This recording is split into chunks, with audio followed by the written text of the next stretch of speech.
Assalamualaikum warahmatullahi wabarakatuh. Siapa sebenarnya Sayyidah Ummu Waraqah binti Abdullah? Ia bukan istri Nabi, bukan pula panglima perempuan, tapi satu kalimat dari Nabi Muhammad SAW mengangkat namanya ke langit. Kunjungilah Ummu Waraqah karena di sana ada seorang syahidah. Sebuah gelar mulia. Tapi mengapa disebut syahidah padahal belum mati? Inilah kisahnya tentang wanita yang tidak memegang pedang tapi jiwanya tergantung di langit jihad. Sayyidah Ummu Waraqah binti Abdullah. Tidak menikah, tidak punya anak, tidak dikenal sebagai pemimpin kabilah, tapi Nabi Muhammad SAW menyebutnya dengan gelar yang tak biasa, syahidah, wanita yang akan mati syahid. Ia bukan pejuang, tidak pernah ikut perang, tidak pula dikenal sebagai wanita keras kepala yang menantang musuh, tapi ibadahnya melampaui banyak lelaki. Ia menghafal Quran tanpa dituntut siapapun. Ia berpuasa di hari-hari yang sepi. Ia menegakkan malam ketika Madinah tenggelam dalam tidur. Rumahnya bukan tempat pesta, tapi sering dikunjungi langit. Karena di sana, seorang wanita renta sedang berdoa dalam diam, berharap kematiannya adalah pintu menuju surga. Orang-orang di Madinah mengenalnya sebagai perempuan yang berbeda. Tidak banyak bicara, tidak banyak keluar, tapi satu hal membuatnya sangat dihormati. Nabi Muhammad SAW memerintahkannya untuk menjadi imam bagi kaum wanita. Ini bukan hal kecil, karena tidak semua orang layak ditunjuk sebagai pemimpin sholat. Tapi Ummu Waraqah tidak bangga, tidak pula merasa tinggi. Ia hanya menerima perintah itu dan menjalankannya sebagaimana perintah ibadah yang lain, dengan tenang, dengan khusyuk, dan dengan air mata. Setiap kali ia berdiri menjadi imam, ia memejamkan mata lebih lama dari yang lain. Bukan karena lupa ayat, tapi karena ia sedang menahan harap. Setiap gerakan dalam sholatnya adalah permohonan yang ia ulang tanpa suara. Ya Allah, matikan aku dalam keadaan syahid. Ia tidak punya suami yang bisa pergi berperang, tidak punya anak laki-laki yang bisa syahid di ujung pedang, tapi ia ingin nasib yang sama, ia ingin kemuliaan yang sama, dan ia memintanya terus-menerus dari sejadah yang sama. Orang-orang menyebutnya syahidah, tapi mereka tak tahu maksudnya. Mereka hanya meniru ucapan Nabi Muhammad SAW. Suatu ketika beliau bersabda, "Kunjungilah Ummu Waraqah karena di sana ada seorang syahidah." Kalimat itu menyebar seperti cahaya. Orang-orang mulai menunduk setiap bertemu perempuan tua itu. Tapi Ummu Waraqah tetap sama. Ia masih tinggal di rumah sunyinya. Ia masih bangun malam. Ia masih berdoa agar bisa mati mulia, syahid. Tidak semua orang percaya pada doa yang diulang, tapi bagi Ummu Waraqah, pengulangan adalah bentuk iman. Ia tahu bahwa Allah mendengar, dan kalau bukan karena doanya yang panjang, untuk apa Nabi Muhammad SAW menyebutnya dengan gelar setinggi itu? Namun waktu terus berjalan, dan kematian belum juga datang.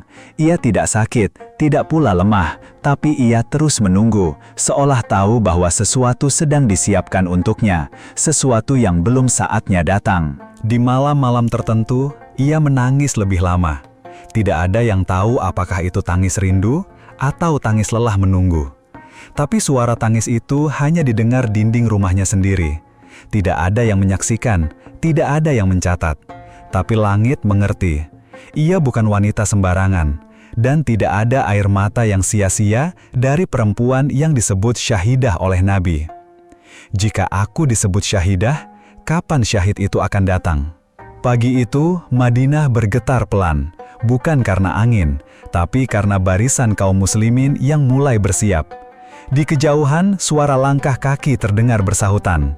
Ada yang mengasah pedang, ada yang menggulung bekal, ada yang mencium anak-anaknya lalu berpaling tanpa kata. Ini bukan perjalanan biasa. Ini adalah perintah langsung dari Nabi Muhammad SAW.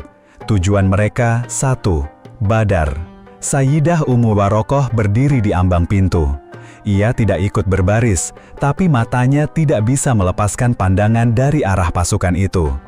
Ia tahu banyak yang tak akan kembali, tapi ia juga tahu ini kesempatan, bukan untuk membunuh, bukan untuk mencari nama, tapi untuk mati dalam keadaan terbaik, dalam keadaan syahid. Ia menarik nafas dalam, lalu menyelimuti tubuhnya dan melangkah pelan ke arah masjid. Langkahnya tenang, tapi isi hatinya riuh.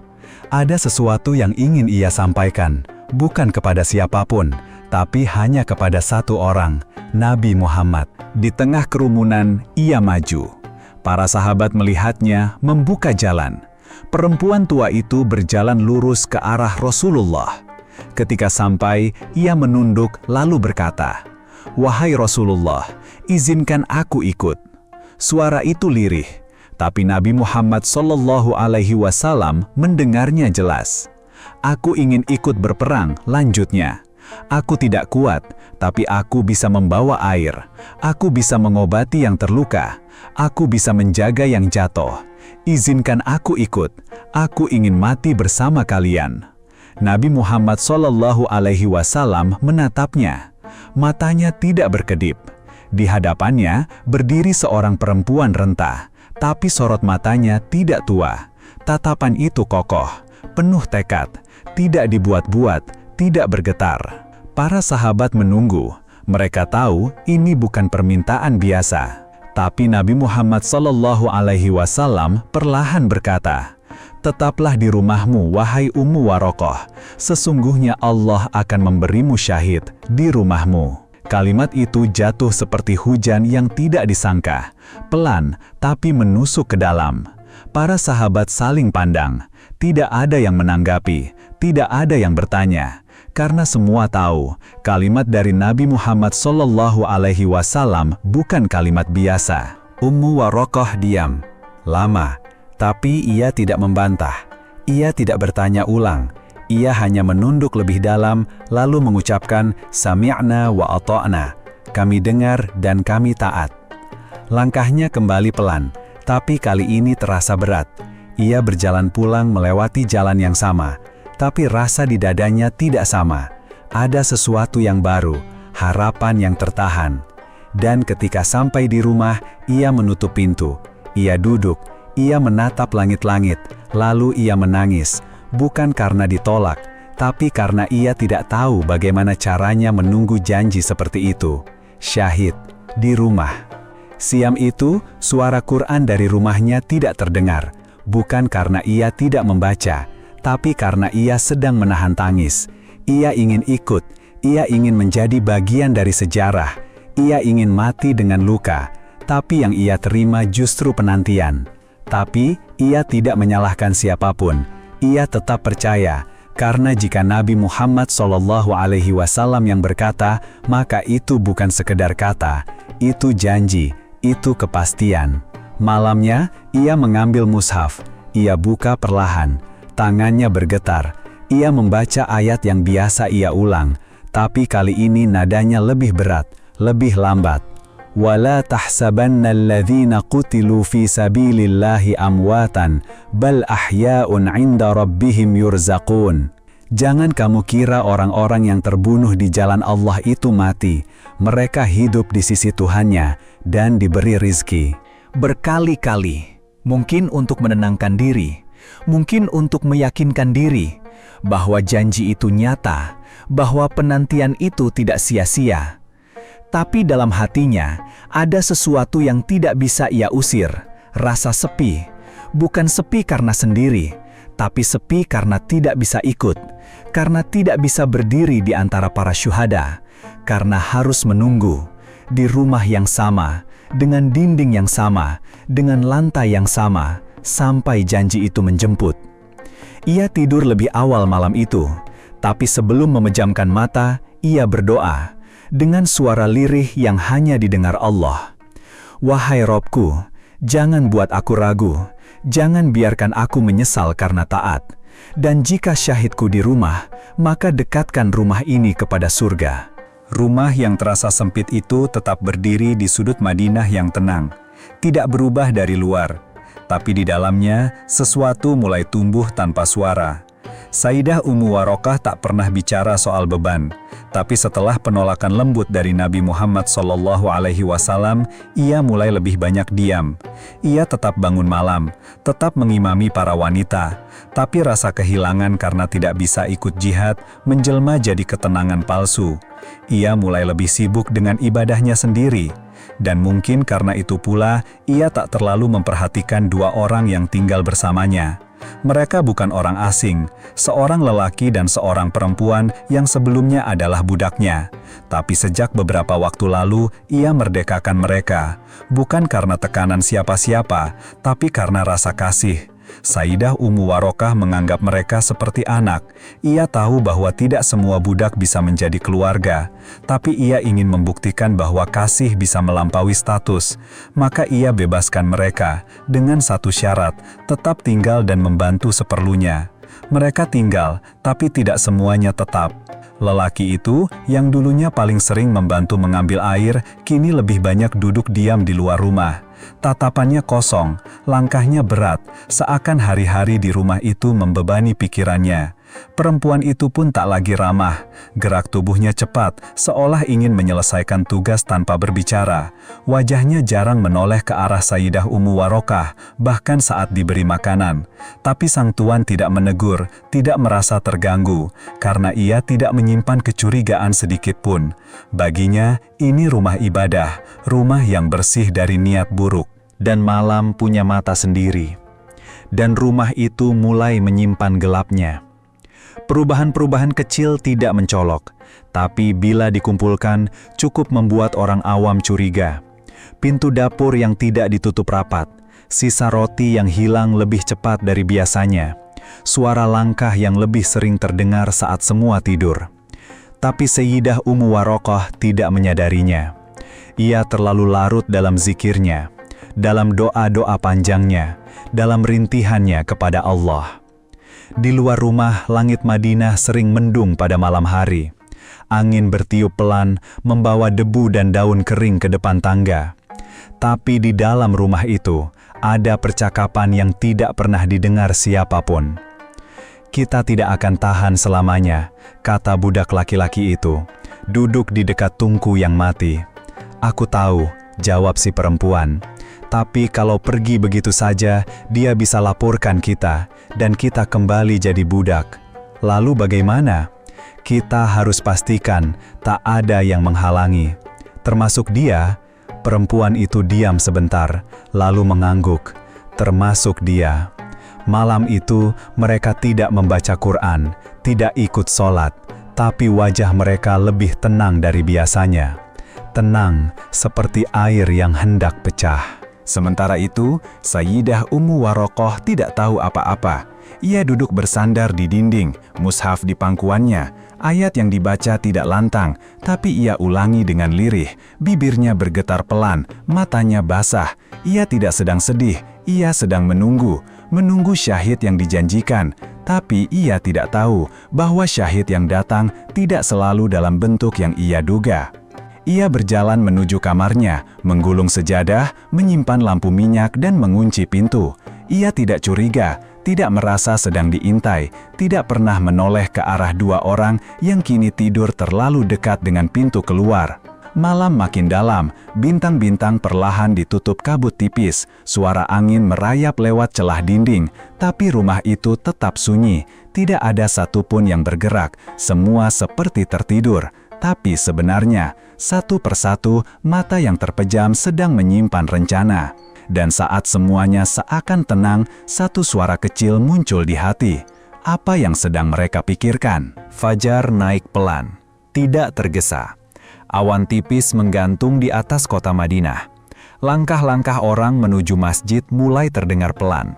Tapi ada satu suara yang tidak terdengar pagi itu. Suara Sayyidah Ummu Waraqah. Rumahnya tertutup, jendela tidak terbuka, dan tidak ada bayangan tubuh yang biasa bergerak di dalamnya ketika waktu subuh tiba. Bagi orang lain, mungkin itu hal biasa, tapi tidak untuk para wanita yang biasa sholat bersamanya. Mereka menunggu, tapi suara iqomah dari rumah Sayyidah Ummu Waraqah tidak terdengar. Mereka kira ia terlambat, Tapi Sayyidah Ummu Warokoh tidak pernah terlambat, tidak untuk ibadah, tidak untuk janji dengan Allah. Seseorang melapor ke masjid. Nabi Muhammad SAW sedang duduk bersama para sahabat. Ia mendengar laporan itu dan diam sesaat. Wajahnya tidak berubah, tapi matanya menyempit sedikit.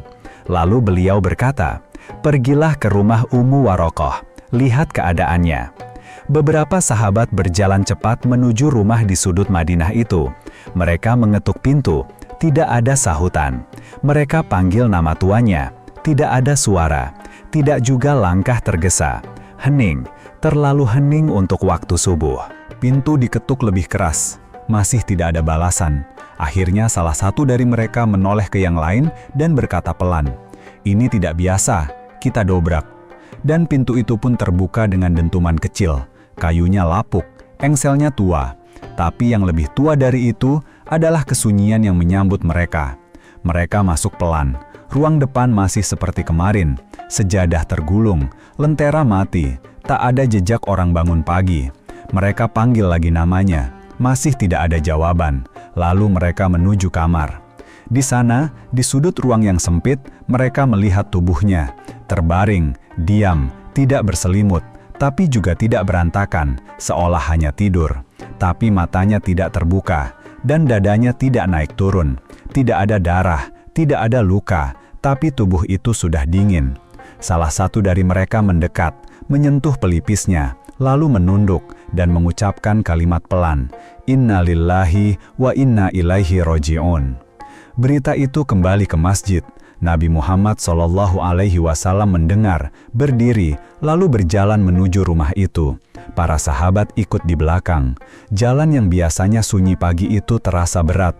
Tidak ada yang bicara, tidak ada yang bersuara.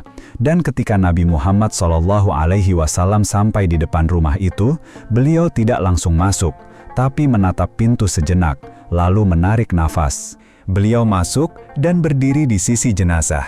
Tidak langsung bicara, tidak menangis, tapi menunduk cukup lama. Dan setelah beberapa saat, beliau berkata, "Ia telah mendapatkan apa yang ia minta." Tidak ada yang menjawab, semua tahu apa yang dimaksud. Sayyidah Ummu Warokoh telah meminta syahid, dan syahid itulah yang datang. Tidak di medan perang, tidak dalam barisan mujahid, tapi di rumahnya sendiri, dengan cara yang hanya Allah tahu. Jenazahnya tidak rusak, tidak terlihat luka, tapi ada sesuatu yang membekas di sekitarnya. Ruangan itu terasa lebih dingin, lebih berat, seperti ada sisa takdir yang belum selesai di sana. Para sahabat memandikan jenazahnya, pelan, hati-hati, seperti sedang menyentuh seseorang yang terlalu suci untuk disentuh. Tidak ada air mata, tapi tidak juga ada kata. Semua orang tahu mereka sedang menyaksikan kepergian seorang yang telah disebut syahidah, bahkan sebelum ajalnya tiba.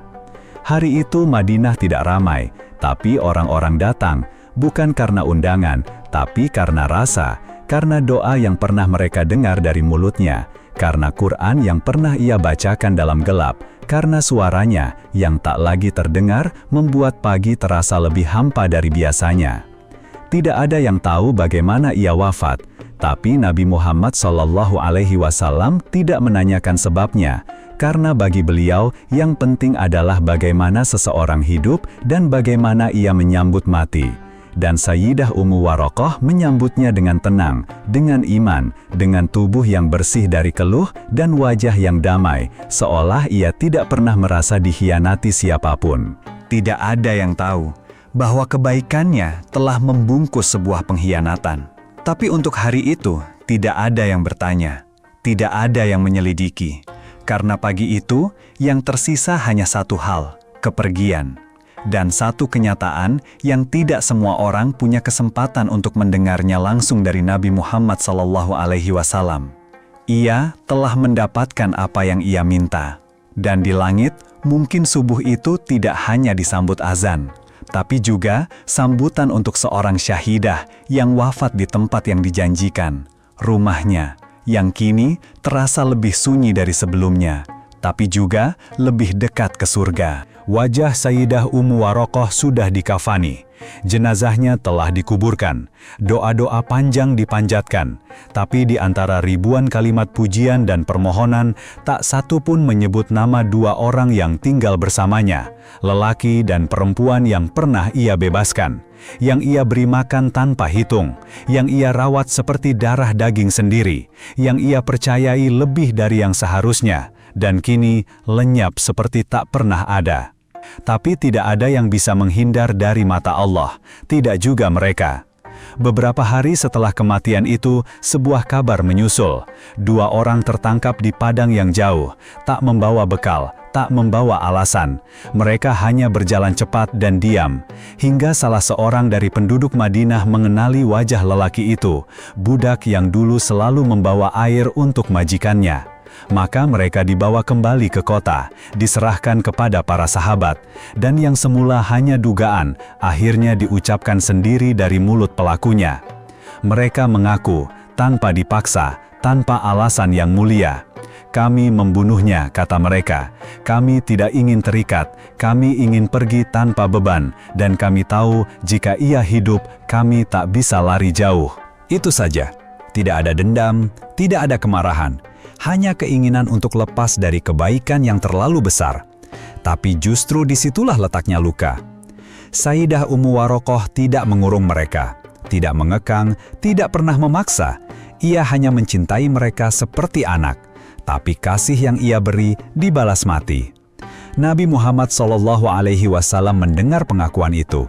Beliau tidak marah seperti manusia biasa, tapi beliau menangis. Bukan karena kejadian itu di luar takdir, tapi karena betapa dalam luka yang bisa ditinggalkan oleh orang yang pernah kita beri ruang di hati.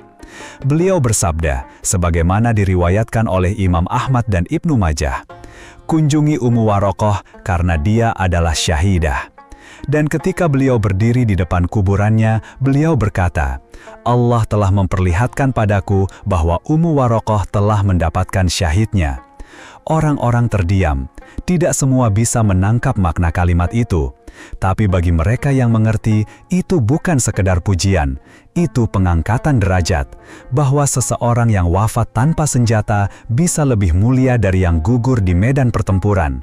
Bahwa syahid bukan soal darah yang tercecer, tapi soal niat yang dijaga sampai akhir.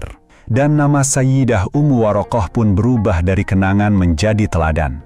Kisahnya dibacakan, doanya dicontoh, dan rumah yang dulu sunyi itu kini jadi tempat orang berkunjung. Tidak untuk melihat tempat kematian, tapi untuk merenungi bagaimana kasih bisa mengantarkan orang kepada surga walaupun dibalas dengan pengkhianatan. Banyak yang bertanya, mengapa orang sebaik itu harus mati dengan cara seperti itu? Jawabannya, tidak ada. Tapi ayat dalam Quran surat Ali Imran ayat 170 memberi pegangan. Mereka yang terbunuh di jalan Allah, mereka tidak mati, tapi hidup di sisi Tuhannya, diberi rizki.